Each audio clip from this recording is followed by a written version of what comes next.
we're going to go visit you in Killbuck, we're going to get some pizza. Where are we going to get pizza? We're going to Pizza Parlor. Pizza Parlor 2, to be specific. Pizza Parlor 2 in Killbuck. Yes. Okay. Shout out to the Wilcoxes. If they see this on Facebook, every time I go home, I get pizza from there. Pizza Parlor 2. What are you getting? What's your order? Oh, just the pepperoni. I'm plain, maybe some barbecue wings if I haven't eaten that much that day. Everybody makes fun of me for being the skinny thrower. But yeah, maybe some chicken bacon ranch too. I'm not super picky, but I love some chicken bacon ranch. That sounds good. Welcome to Zips Nation Insider. My name is Jacob Farrar, back with another week here on campus at the University of Akron. This week's guest is Lane Graham, a member of the Zips track and field team. Lane's coming off a fantastic weekend. We're going to talk about that in a second. A great weekend for not only him, but also for the men's indoor track and field team. So we want to learn more about, again, that awesome weekend that you had. But also, before we get into that, we want to learn more about you. So Lane, you are from Killbuck, Ohio. I know where that is. Really? I've actually been there multiple times. Wow. So talk about kind of who you are, introduce yourself to Zips Nation and how you became a track athlete here at the University of Akron. So it's a long story. So I haven't always been a track athlete, actually. I started out as a strictly baseball, football guy. Okay. And then as I'm going into high school, right before like the start of that year, one of my coaches that was also in football was like, hey, you want to be a running back, you got to get faster. Like, let's come run track and field. And I was like, let's do it. Why not? Okay. So I came out, ran. I was probably the only guy who ran the 4x1. And then I tried to run the 4x2. I'm heavy, so I get lactic pretty bad. But then throwing. My first year, I went and took second at state. So what year did you start throwing? What year in high school? Was it your freshman year? First year, yeah. Freshman year of high school? No, sorry, eighth grade. Eighth grade's first time ever. Yeah. Oh my goodness. None of my family ever. I said I was going to be a thrower. They were like, is that a real sport? Is that so it was a real athlete? So yeah, so first year took second and then hit the ground running after that. Loved it. Okay. Loved it. So then all through high school you did it. Mm-hmm. So talk about going to that next level. What were some of the opportunities that you had? You don't need to be specifically which schools, but was there an option? You still probably kept playing football though, right? Oh, absolutely. Did you keep playing baseball, or was baseball done with? Baseball, so I went and tried out that next year, and I don't know why I did it to that baseball coach, but he decided I was going to make varsity, and then I decided I wasn't going to play. Got it. So other sports were still in the works. Still in my head. Okay. I still hadn't made my decision yet, and then I think the spring came around, and I was just like, someone said I got to make a decision, so I chose track. And then, yeah. So then how did you get here to the University of Akron? I started freshman year, I did all right. Sophomore year, broke the school record. Junior year was COVID. Okay. So everything stopped. Brakes were hit. Got it. No one was really doing any recruiting because money was tight for all universities and everything like that. So then I went into my senior year, and it was my only chance to go and do something and get noticed. Because I'm from a really small area. It's hard to get recognized. So I went out and I won state in shot and I won state in discus. Okay. Earned a scholarship here, small scholarship here to the University of Akron. And besides my mom, she did a little bit of like community college for nursing. I think I'm one of the first generation college students in my family. So that was like a big step, learning like how to apply for loans, how to get here, what it looks like, all things like that. So there was definitely that freshman year was just a total awakening for you. Yeah. How did you get used to things then? And it's like even like on the team here, we have a bunch of like foreign athletes, transfers and stuff like that. So coming from a small area like Killbuck, getting here, it's such a culture shock, but it was awesome to be a part of though.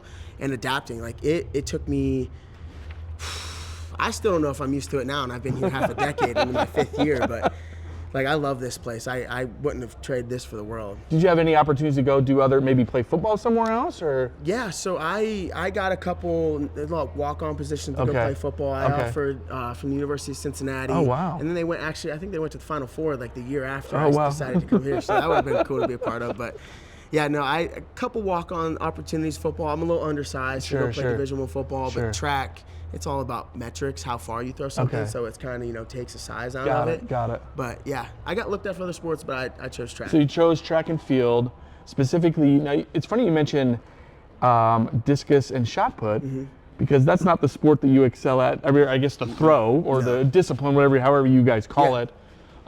So talk to us about that.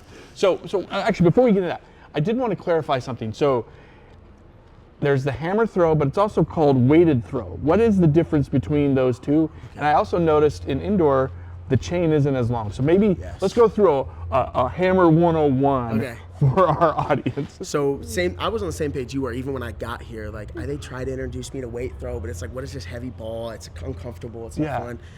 And then I got here, and so to answer your question, the weight throw is 35 pounds. I think it's 16 inches. I can't remember exactly what the centimeters are, but it's 16 inches long. And then the hammer, that one's 16 pounds, and I think it's 42 centimeters So those are long. two totally different things. So, Yes. So, and that is because of an indoor versus outdoor? Yes. And they tried to make like a brother-sister comparison with them, like, you know, give the hammer thrower something to do during indoor. But it's so heavy, and like you know, some of the bigger guys can throw it the same way, but I gotta throw it a little bit different. But it's like, they're like brother and sister. Okay.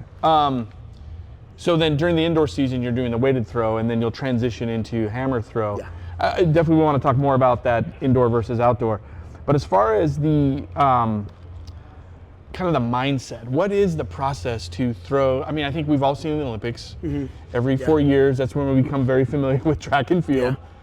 But when you got here and they said, hey, we're going to transition you from discus and shot put. Now, you still do shot put, if I'm not mistaken. Still do shot. But discus you don't do. No more. Do we even do discus here? Yes, we do. Yes, we do. Okay. That's where Owen Wendell and Ryan and Amari, those But guys that was, are. so who had that conversation with you that said, based on your body type, skill, blah, blah, blah, whatever it is, we want you to do the hammer and the weighted throw.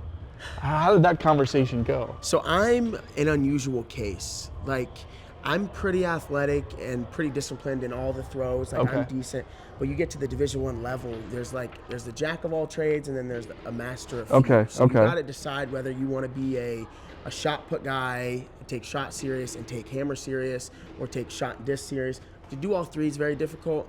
And to your point, like, I threw shot and disc coming in out of high school, so going to the hammer throw was a big difference. It's unlike anything else. Sure. Like, the form, just the way you go about it, the patience that it requires, because like shot sometimes you just muscle it up, yeah. But hammer, because it's 4 turns, you got to be so patient, and so it's like doing ballet with a heavy ball. Sure. It's fun though.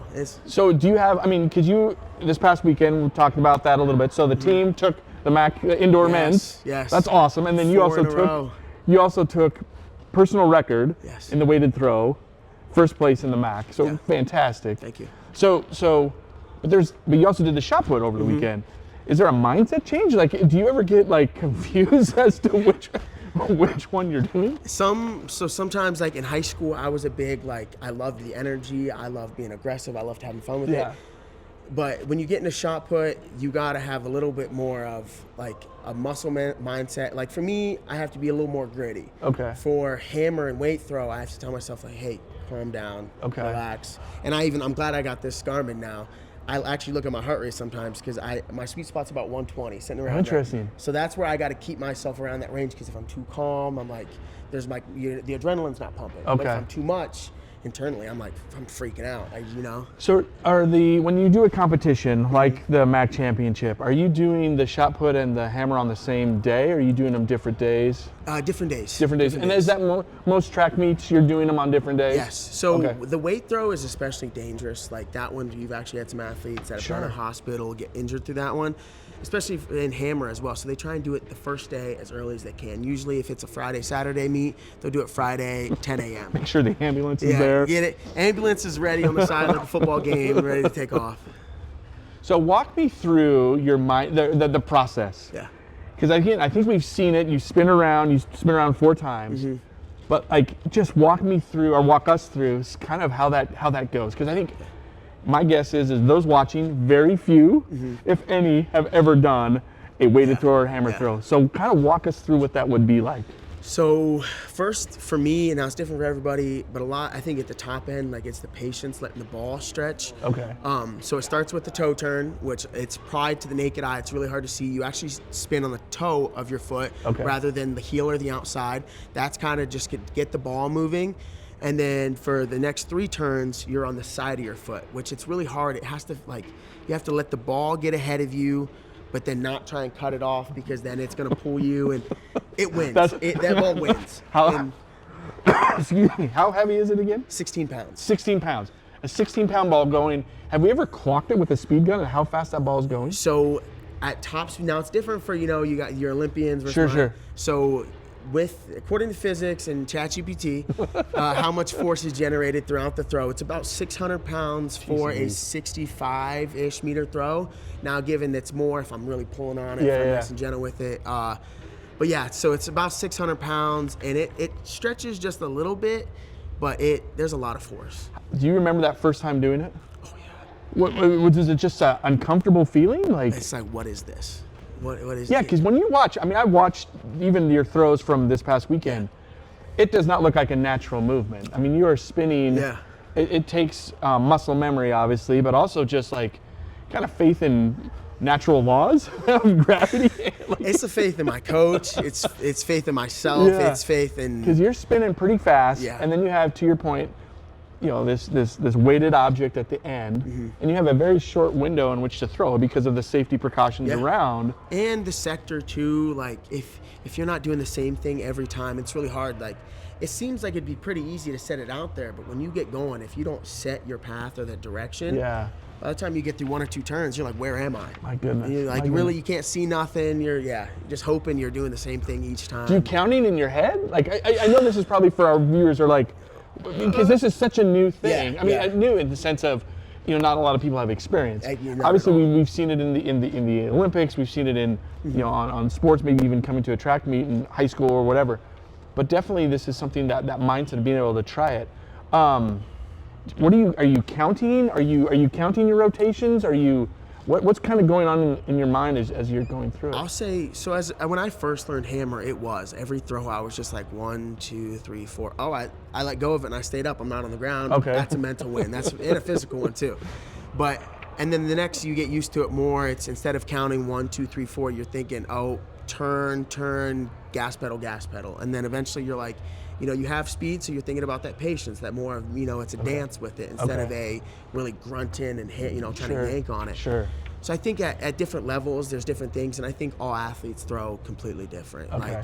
Like I don't look like Ethan Katzberg, who's the world champ right now. I don't look like someone who throws 50 meters. So I think each athlete has his strengths, his weaknesses, how tall, how short. It's probably similar to like a baseball player's batting stance, so to speak, where everyone, at the end of the day, you're hitting the ball, but how you get to that, how you're putting yourself, everyone has their own batting stance, so to speak. Stance is a good point too, where you put yourself in that box, because like some athletes like to stand a little closer, some athletes like to offset a little bit, because you play to your strengths and to your weaknesses. It's long arms, so you want to stay away from the plate, or something like that. Yeah, sure. Well, it is definitely an interesting sport, and that's one of the reasons why we wanted to have you on here, because first off, the success, but also just because of the uniqueness of what you do, and the fact that we just learned you started this in going into 9th grade, doing that particular. Well, actually, no, you didn't start the hammer until you got here. Until I was a freshman in college. I was 19 years old, because my birthday is in August. So I was 19 when I picked up the hammer for the first time, and now I'm just taking. Is there a video of that first time somewhere? Oh, I bet you I could find it. I wish I could play it right now, because Have you seen those early days? Have you ever gone back and watched, compared to where you're at now? I have one of my old coaches. He has on my film, but one of my phone, it got stepped on, so I lost all that footage. And I know. Because it probably looks different, significantly different. All right, so let's talk a little bit about success. Obviously, this weekend, as we mentioned before, not only did you have a personal record, you won a MAC championship in the weighted throw, hammer throw, but also the team. And you said this is the 4th in a row, right? Indoor, outdoor, 4th straight. Yeah. So my question is there's 2 things going on. Personally, because something's changed, right? You did personal record. This is your first time winning the MAC. So what kind of changed in the off season for you? And then second, as a team, how do you keep that momentum? It's 4 in a row, and sometimes you have this tendency. We all have a tendency where, hey, we know what it takes, and we kind of maybe rest on our laurels. So kind of talk about those 2 things for you personally, but also as the team. Personally, this is going to get real deep here for a second. Personally, I had a lot of things that happened with my family in the fall. My dad passed away. Oh, wow. So all those things like combining together, I didn't know if I was going to come back. I didn't know if I was going to be able to commit myself to all this. Mentally, physically, emotionally, just actually commit my time to be here. Sure. Because I already had a bachelor's degree. I could just go get a job and be done with it. And what's track and field? Put up the spikes, put up the, I guess you don't wear spikes, but put up the shoes, put up the hammer. Exactly. And I kind of had a conversation with my mom, thought like, what would I do? Like, what would my dad think? Yeah. So then I just talked to my coach, and we had a real conversation about like, what are our expectations? And he all was like, you're gonna throw 20 meters, you're gonna throw 20 meters. I was like, yeah, maybe I'll throw 20 meters. So what had you done? What was your personal best before that? 1890. So we're talking okay. So I just did the math the other day. 7.5 feet is what I grew in 1 year. 7.5 feet. Yeah, and that's at the end of my career too. So it's not like I just picked up this. Sure. So a lot of that goes out to God, and a lot of it goes on to my dad too. Yeah. But having faith, right? Sure. Like I tell my teammates, if you can show up and do the same thing every day, it's the fastest way to grow. Yeah. Because then you have a base you're building from every day. You know, same thing, and then Sure. your failures, they slowly disappear because they're easy. You know, you're just working them out. But I think personally, this season it took a lot of growth. It took doing the same thing and showing up. And actually, I took leave off of work too. Okay. I decided that instead of being, you know, pulled half one way, half the other way, I was going to go and commit myself to all of it. And that's what I decided to do. And I couldn't have asked for a better endorsement. Sure. This has been, yeah. So what did then? So the off season, you had set some goals. Yeah. Did you? I mean, you won MAC championship. So my guess is you realized those goals then. That's crazy to me, and I didn't realize it today too. Today it was my first indoor MAC championship for the weight throw. Okay. I'd never competed in an indoor MAC besides that in the weight throw. My first one, and I won. And I didn't realize that, but it was just taking that pressure off myself. Got it. Taking it off that pedestal, because it's right there for the taking, and all of us work for it. You just got to take it off that pedestal and make it feel achievable. Sure. And that's a good lesson for just life in general, right? And it's good that, you know, that's why I love interviewing student athletes, is to learning about these things that they've applied in their sport, but also how do you then apply that into your life after after you get done here at the University of Akron. So as the team though, let's talk about the team piece. You mentioned a little bit about the team, but how do you keep that momentum going, that again 4 times in a row, 4 straight, either indoor or outdoor, just kind of keeping up that momentum, that not to rest and always kind of be hungry, so to speak. Yeah. That's where we have team meetings every week, and we started talking a couple months ago about what the culture is and what the precedent is and what the standard is of the team. I've been here 5 years. I've won, we're going hopefully on our 4th outdoor, where we've won 4 consecutive here. Just setting that culture and setting the precedent, and I think our freshmen coming up through, our transfers coming in, they know what kind of track program they're coming into. Sure. I mean, we have Olympic gold medal, or not Olympic gold medalists. We have Olympians on our team. We have world champions. Shout out to Sean Barber. Things like that. It's just, people come in here, they know what the bar is set at. They know what the precedent is, and everybody, every day, for better or for worse, we're nipping at each other. We're everyone's trying to throw farther, whether it's ego swinging or we're having fun at practice. It's ego swinging. Ego swinging. What's that? That's not a term maybe everyone's heard every day. I says, and hammer, it just gets hammer. It's perfect. We'll call swinging your ego, because in hammer or in track specifically, they set metrics, or it's easy to say you're that guy or say you're not that guy, because you either run that time, you throw that mark, or you don't. So it's like every day at practice, some guy he'll throw a new PR, and he's like, hey, I know you saw that. So then it's the next guy. He's like, oh, I'm gonna try, but then he'll mess up, right? Because we're talking, it's a dance. We're talking not too much energy. So then at practice, everybody's swinging for the fences sometimes, and then it's just egos are going. But then at comp, like all the guys and all the girls, everybody's got their backs. It's a family. Well, speaking of everyone, it wasn't just a great weekend for you and the team, but also we had some. You weren't the only one that took first place. We had in both the shot put for men's and then shot put and weighted throw for women. So when did Akron become a throwing? Like, when did this happen? Like, we always talked about the sprinting and the distance and then the pole vaulting, but was it now a throwing universe? Like, when did this happen? Tombo Jalad, he's a magical, he's a wizard. He puts in somebody's head what they don't think they can do. Like, he makes them believe something they don't think they can believe. Like, he told Brooke, who won the shot and won the weight, that she could do it. He told me I could throw 20 meters in weight. He's told Owen he'll throw 60 meters in disc, and all of these things have happened. It's just like he's been like putting that faith in us, and but every day at practice though, he brings it. Like if I'm messing around, he'll tell me, go home. You're not locked in. Like today, I started to die off a little bit, and he was like, hey, wrap it up. And he's like, you're just gonna get frustrated. You're not having fun anymore. And that's where I think, and he brings on too, is have fun with it. Like if you can't come to practice today because you can't be all the way in, you can't be committed, because don't show up. It's a sport, but it's not like football. Like if you can show up every day having fun with it, it's gonna go farther. Got That's it, just got like it. the name of the game. Got it, got it's it. when you really track itself is when you try and get tense and try and get tight.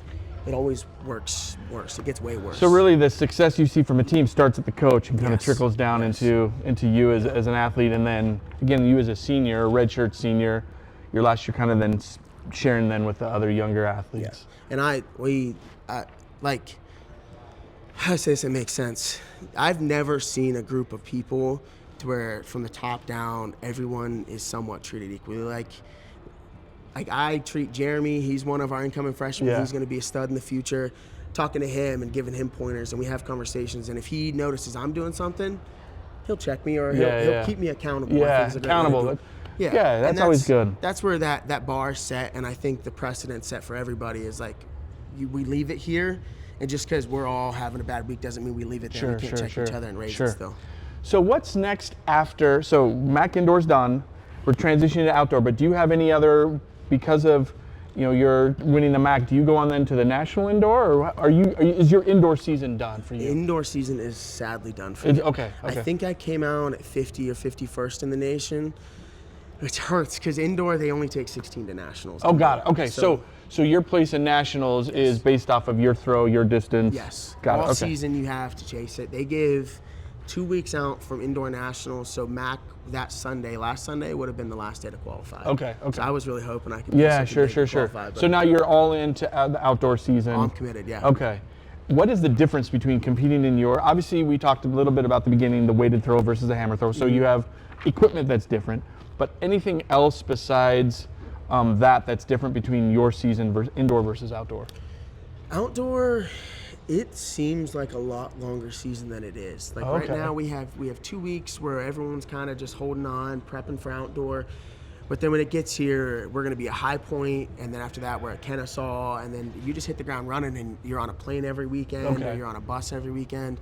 So then you're traveling Thursday, Friday, Saturday, Sunday. You're coming back and doing homework, cramming in Sunday night. Sure. So it all just goes by like that. Got it. So I think really prepping from indoor to outdoor. Indoor, you have all that fall leading up to it. You're kind of like a hammer, and then I got 6 weeks of throwing weight. Yeah. But then I come to outdoor, and today it's like, bam, we finally got some nice weather. We're outside throwing hammer. But it's just the season feels a lot longer than it actually is, and it goes by it feels a lot quicker than it does. Does the indoor versus outdoor affect the actual throw, the technique? I mean, you said 16 pounds or whatever that weight is. It's going to fly in the air maybe differently when it's outside. Does that affect? Because I know when we've talked to pole vaulters, the outdoor season is much different just because of the weather. Does that affect you at all in your sport? So we don't, the wind, especially for pole vault conditions like rain and stuff like that, we hammer throwers, thankfully, if it's raining, we can throw in it. Yeah. If it's windy, it's windy. It doesn't really affect our implement as much as it would the discus or something like that, or a pole vaulter running down the runway. The biggest thing for a hammer and weight thrower for the kids listening is weight is so short and it's so fast. It goes by you. And hammer, it's a lot longer and it takes a lot more patience, like I mentioned earlier, of that dance with it. Yeah. And it's really, a lot of people will go outside and they'll start throwing it like a weight, throwing the hammer like a weight, but they're not similar. Okay. But they are. The same turns, kind of same concepts, but there's some nuances that there's are some different. nuances that once you really get deep into it, they are different. different. So not only but you're actually doing it, essentially a different sport, so to speak. Yeah, feels like it sometimes. Got it. So in addition to you and your success out on the track, or I guess in the field, but you're also a student athlete. Yeah. And we kind of talked a little bit off camera. You were a data analytics major, supply chain data analytics. Yes. You're now working on your MBA. Yes. How do you balance all of that as being a Division I student athlete in a championship winning program? And that's where I talked about where I had to distance myself from my job, because I'm so ready to go be a professional in my in my field that I want to go work in. It's tough, like bringing yourself, getting pulled so many different ways, because right now at the stage I'm in, I'm applying for jobs. Yeah, sure. I want to spend, start my career off. It's tough. I'm growing up, so I'm getting all those responsibilities everybody's talking about. Welcome to the real world. Starting to feel them. But it's fun though, because I love throwing myself in the fire and trying not to get burned. I feel like that's the best way to grow the fastest. And that's always kind of been my motto. Yeah. Right now, though, I have a great company that's been having my back. It's Pleasant Valley. They've let me come in and work part-time, things like that, whether it's like just like a week here, a week there. Sure. But since then, I've stopped. But they were super helpful of letting me come in and work part-time because they know I'm a student athlete. Yeah. And doing all the things I'm trying to do. It's great to have an employer that sees that and allows you to, now this year, last year, to be able to dedicate, knowing that once you graduate, you're going to be all theirs, giving you that time to be able to focus on this. And I think that's a big thing for a lot of student athletes too. They like, you come into university, you spend 4 years here and you get a degree, but you don't know how to leave. So that professional development while you're in college is important, and finding somebody, an employer who understands that I've been able to wake up at 6 a.m. and go to practice all the time. I can wake up at 6 a.m. and go to your job. Sure. And two is like, my question I've asked to a lot of people who have graduated is like, what do you do with that competitive side of you? Because you're always going to want to, no offense to that person, but always want to beat somebody, always want to be better than somebody, be the best at your discipline. Yeah, it's hard to turn that switch off. Exactly. Almost maybe impossible to turn that switch off. I call it impossible, but you shift your mindset, you find different things to be competitive at. But that's questions I've asked people that have come up and graduated before me. And they all say, you find some things to do it, but like, you got to find what you love. Do you feel like you want to continue maybe to coach on the coaching side? Like, eventually I do. Okay. I would love to get into coaching. Okay. My goal is to, I want to be an entrepreneur one day. I want to get into start my own business and then hopefully kind of let it run itself. Sure. And, obviously run my business, but I'd love to coach one day on the side. And got it. I love kids. I love So again, you're in your last year, but you're not going to be putting those away. There is some goals to be able to continue in track, but just on the coaching side. Yeah. We were with Lane Graham, member of the Zips track and field team, a thrower, I guess that's what you call it, a thrower, throw stuff. Right. throw things. Throw things, heavy things, throw heavy things. We're throwers, we claim that, we love it. So this is our part of the interview where we like to learn a little bit more about some of the fun stuff that makes you who you are. So first off, do you have any pre-meet rituals or superstitions that you have to do, Lane, to make sure that it goes okay? I'm gonna call myself out on this one. I wash them, but I wear the same underwear and the same pair of socks. I wish I was kidding, but I do. They're black Nike Pro underwear, and they're brand new white socks. Now, is this every year, or these have been since you're freshman? Okay, no, this year. This is just this year. I just wanted to clarify for those watching, those not to be totally are turn off. Rough, ragged, tattered. So you wear the same for just competitions? For just competitions, yeah. Okay. That's like a superstition I got. I don't have much else. Now that's kind of a big one. I don't. That is a pretty big one. We have not had same underwear. We've had same socks. We've had that. We've had that. I feel the socks sometimes have to get retired though, because as hammer, we do a lot of like turning the sure. ground. So those socks, those poor Nike socks, get shredded on the bottom. But yeah, so no superstitions, no music I don't have to listen to every time. I do like I'm more of a, like I'd say an upbeat country than like a rap or hype music. Yeah. All right, we'll talk a little bit more about the hype music here in a sec, but all right, the other question we love, if we're gonna go visit in your hometown, we're going to Killbuck. Oh yeah. By the way, those that don't know where Killbuck is, it's what, south of Worcester, about a half hour south of? That's perfect. Yeah. I've ridden my bike actually there. There's a bike trail from Fredericksburg all the way to Killbuck is one end. What we're more famous for is that bike trail. That's the only thing I've done in Killbuck. So I can't explain anything else what goes on in town. But if we're gonna go visit you in Killbuck, we're gonna get some pizza. Where are we going to get pizza? We're going to Pizza Parlor. Pizza Parlor 2 to be specific. Pizza Parlor 2 in Killbuck. Yes. Okay. Shout out to the Wilcoxes. If they see this on Facebook, every time I go home I get pizza from there. Pizza Parlor 2. What are you getting? What's your order? Oh, just the pepperoni. I'm plain, maybe some barbecue wings if I haven't eaten that much that day. Everybody makes fun of me for being the skinny thrower. But yeah, maybe some chicken bacon ranch too. I'm not super picky, but I love some chicken bacon ranch. That sounds good. So this is called, what's Pizza Parlor 2? Pizza Parlor 2. Pizza Parlor 2 in Killbuck, Ohio. Not too far from Akron, those that want to make a little day trip out of it. Going to Amish country. That's what I was going to say. Go get some pizza at Pizza Parlor 2. Okay, fantastic. All right, this is our rapid fire segment. So first thing that pops into your brain when I ask these questions, favorite pre-meet snack? I don't eat a lot, so eggs and toast. We throw early in the morning, so I eat eggs and then... eggs and toast, so that's... Eggs and toast. Eggs and toast. 2 eggs, 1 Do you piece of put toast. honey on your eggs? No. Do you know who does that? Who does that? Braylon. Really? That's Braylon's thing. Wow. So you can ask him about honey on his eggs. I got hot honey. I might actually have to try that because I feel like that's going to be good. That's his thing. Best advice you've ever received? Track or non-track? Enjoy the moment. Enjoy the moment. Yeah. You are definitely doing that, Yeah. it feels like. They go by so quick. Talked about music a little bit. Favorite music to listen to before a competition? Upbeat country. Upbeat country. Yeah, like some Chris Stapleton yelling "White Horse" in my ear or something like that. There you go. There you go. If you weren't a thrower, talk a little bit about sports. What other sport would you want to play? Division I. What other sport? Do you miss hitting people?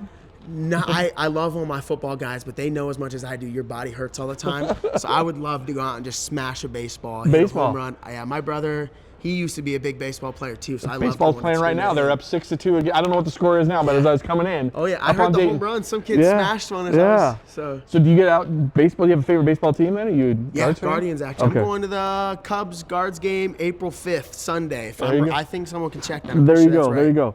All right, who's on your Mount Rushmore of throwers? By the way, we're not going to know any of these names. So who's on your Mount Rushmore? Of just throwers in general? Yeah. Okay, Ryan Krauser, he's the GOAT, I think, by far. Yuri Sadiq's the world record holder in the hammer. Yes, which has been around since the mid-'80s. Oh, yeah. I don't know how this record, I think that's a whole other episode. It's the longest standing record. It is. So, besides maybe the women's discus. Okay. But I think that's the longest standing. So that's 2. Yeah, Ryan Krauser, Yuri Sadiq, Ethan Katzberg, he's another one. He is as close as you can get to breaking that world record. He might be the next person to do it. And then we'll go to discus. Shout out to the ladies, Valerie Allman. Okay. And then last. Your optional fifth Mount Rushmore person. Oh, this one's tough. This one's tough. I'm just going to go discus again. We'll go Alekna. He's the world record holder in the discus. Okay. Yeah, all these guys, though, they're there you go. Mount Rushmore of who you want to be. There you go. Favorite place you've ever competed? Home. Home? Here. Okay. Right in this place right behind us. All right, this place is electric. Mid-April, I think, is our first meet here. I should have known that better, but mid-April, right? You got your first. I know when I'm going to the Guards game, and I don't know when our next home meet is. That's all right. That's all right. That's okay. Guilty pleasure TV. Oh, I just finished Suits. My girlfriend hated, but I finished that. No, I finished 9 seasons in probably 2 months. Okay. I was grinding. Well, we've been traveling a lot too, but I've been enjoying that. Favorite road trip snack. Road trip snack. Ooh, I don't snack a lot. The trail mix with the M&Ms. What is it called? Mountain trail mix. Sure. Pleasure trail mix. Yeah, any trail mix. That's mine. That's my road trip. It's got to have the M&Ms in it though. I like the chocolate. Okay. Sweetness. There you go. All right. Last rapid fire question. Do you have a hidden talent, and what is it? I can do a backflip. You can do a backflip. I can do a backflip. Oh, wow. I would love to do one right now, and everyone's going to hate that I can't. Everyone's going to be like, you can't do one, but if I hurt myself, yeah. Can't do it. We would get in a lot of trouble. I can do a backflip. I don't know why I can do a backflip. I saw someone do it one time. When did you know you could do a backflip? 8th grade? 8th grade. Oh, my goodness. Yeah. I started doing them. My brother, there was a little slight hill, and I saw some girls like practicing. They were like cheerleaders, and I was at one of my brother's baseball games. I was like, I'm going to try that, and I tried it at 8. I hate the first time. I went down, I ate it, I biffed it, and then I started doing it, and it's pretty easy. Once you get up, flick over. There you go. That is a hidden talent. I don't think we've had a backflip before. All right, we're here with Lane Graham again, member of the Zips track and field team. Final question. Why should Zips Nation come out and support the team during the outdoor season? You have never felt electricity like being around a throws ring when you got 100 people clapping, screaming at a steel ball flying through the air. It is the most barbaric but electric thing at the same time I've ever been a part of. And yeah, I hope you all come out and enjoy it in the spring. It's going to be great. That's good. That's good. Well, thank you so much, Lane. Good luck with outdoor season. Pleasure having you here. Thank you so much. Thank you. How was it? You're good.